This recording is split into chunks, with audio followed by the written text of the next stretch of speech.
బైబిల్కి ఒక పేరు ఉంది చెప్పండి. బైబిల్ మనం కొన్నాం అనుకోండి మార్కెట్లో, ఆ పైన బైబిల్ మీద ఏముంటుందో టైటిల్ ఉంటుంది, ఏమని? పరిశుద్ధ గ్రంథం.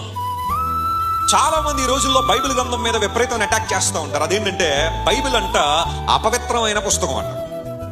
ఇంకా కొంతమంది ఇంకొంచెం బౌండరీలు దాటి ఏమంటారంటే బైబిల్ అంతా భూత పుస్తకం అంట. చెప్పండి, ఏ పుస్తకం ఉంటుంది? అసలు భూతులన్నీ వాళ్ళ దగ్గర పెట్టుకుని, అసలు భూత కథలన్నీ వారి చుట్టూ పెట్టుకుని ఇప్పుడు బైబిల్ ఏమంటారు కొంతమంది?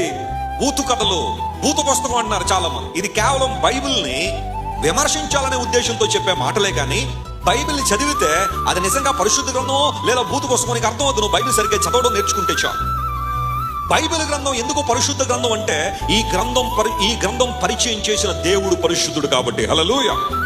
కామ క్రోధ లోభ మోహ మద మాత్సర్యములు జయించిన దేవుడు, పాపము లేనివాడు, పాపరహితుడైన దేవుణ్ణి బైబిల్ గ్రంథం పరిచయం చేసింది కాబట్టి ఈ గ్రంథానికి ఒక పేరుంది, పరిశుద్ధ గ్రంథము అనే పేరుంది. దేవుని ప్రజలారా, దేవుని ఉపదేశం నిర్దోషమైంది కాబట్టి ఆ ఉపదేశం మనిషి హృదయానికి ఏమిస్తుంది? సంతోషాన్ని ఇస్తుంది. ఇప్పుడు అనుభవపూర్వకంగా చెప్పండి, మీకు నిజంగా దేవుని మాటలు సంతోషాన్ని ఇస్తున్నాయా లేదా కొంతమందికి నీరసాన్ని ఇస్తాయి?